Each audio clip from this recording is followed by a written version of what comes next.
This morning, Thursday, the CCSA at around 7:45 announced 7,058 new cases of COVID around the nation. And within the past 24 hours, 75 new deaths exacerbated by the virus. According to the CCSA, on Wednesday, we could see daily figures rising to over 10,000 by as early as next week, as the aggressive Indian variant of COVID has fast become the most prevalent of types found in testing. As India and neighbouring countries reel from the effects of what's almost become a plague there, so the variant has spread to Thailand, mainly through illegal immigrants entering the country. This on the same day that the Secretary-General confirmed that the CCSA may consider a lockdown for the capital and surrounding provinces, along with some in the deep south, in order to counteract the spread. Whilst there's no official proposal to date for a lockdown, General Natapol is quoted as saying that such could be considered within the next week. And as we've seen here, a lockdown would certainly counteract the weekenders who flee the capital for the brighter but still dim lights of areas such as our own. Such a move, if implemented, would also counteract a mass exodus expected for a national holiday set toward the month's end. Fabulous 103 continues to refer to variants by the locations from which they originate for ease of understanding. Greek alphabet lettering to placate some is fine, but reality is that the general public, Thai and non-Thai alike, find it easier to recognise variants in the news by their country of origin.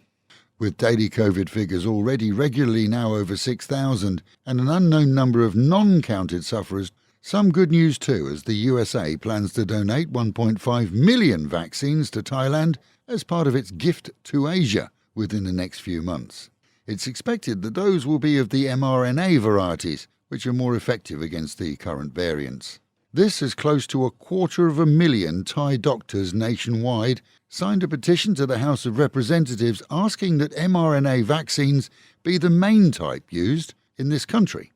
The group, named as More My Ton, which translates as Doctors Won't Take It Anymore, has also asked for more transparency in government contract and procedural processes, as they too are quoted as saying that mRNA vaccines, which include Pfizer, BioNTech and Moderna, have much higher efficiency. Frustration amongst the general public extends to so-called lists or registers held by private hospitals as demand far exceeds supply. Most hospitals see registration open and closed within an hour, even if launched at midnight, as more people apply than they can reasonably expect to be able to treat. Those lists, though, are not for vaccines in the next few weeks, but are simply pre-registration for vaccines which may or may not arrive this year. As residents who live close to the polystyrene factory which burst into flames earlier this week were finally allowed back to their homes yesterday, so another fire, this time in Lat Krabang, broke out at a perfume factory. 130 employees fled the facility as fire teams arrived to douse the flames, seeing 2 of those injured.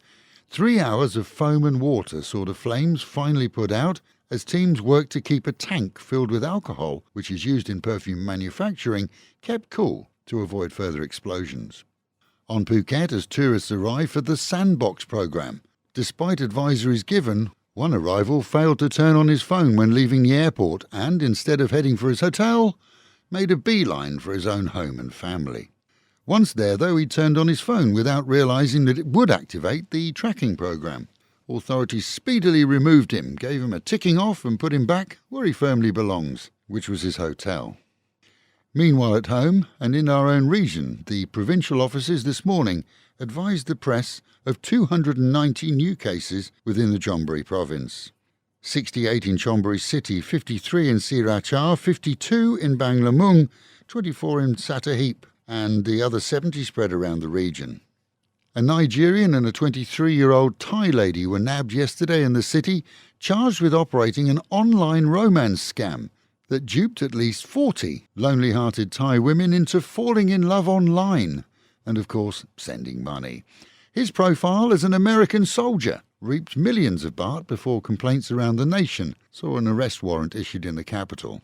He was traced to a condo here, and as police raided them, the man decided that he would jump from the third-floor window, but once he hit the ground, he was quickly handcuffed by officers outside. No serious injuries, but both are now behind bars. And City Hall has held more meetings yesterday to discuss and prepare for the return of tourism here.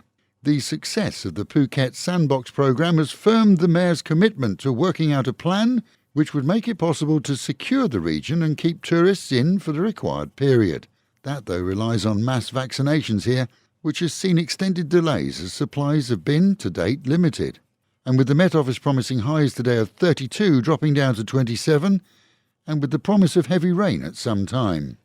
Local and national news today from Fabulous 103 FM and Fabulous Pattaya Media Group. And to get a notification every time we release another bulletin or programme, like and subscribe to our channel, Fabulous Pattaya Media Group, by using the link below.